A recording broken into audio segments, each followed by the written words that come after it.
2 kids that likely froze to death Monday in the parking structure of the Hollywood casino. Maybe I asked the wrong people for help, but that was the only thing I did wrong. Tatiana, remembering how many times she reached out for a place to live, she asked the father of the 2 kids that died. He had an excuse every time. Either he's working, they can't come where he's living. He lived with a female and the parents and them don't want kids there or something. She also asked the city of Detroit for help. And that breaking news is coming from the Wayne County Medical Examiner. Live pictures right now from Hollywood Casino in Greektown. We've now learned the 2-year-old and 9-year-old who died in a car in that casino parking structure did not freeze to death. This is a huge departure from what police initially thought happened to these kids, right, Jacqueline?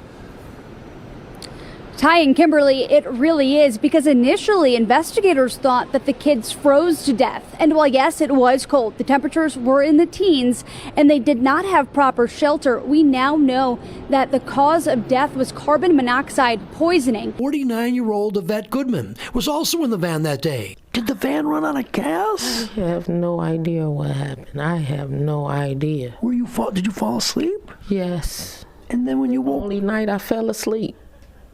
I usually be woke. And when you woke up, what happened? My grandson wasn't moving. The manner of death was an accident. The 2 children who died were 2-year-old Amila Curry and her 9-year-old brother Darnell. The family was living out of their car inside a Greektown parking garage when at some point the car battery died. Shortly after, the mom noticed her son was not breathing and took him to the hospital.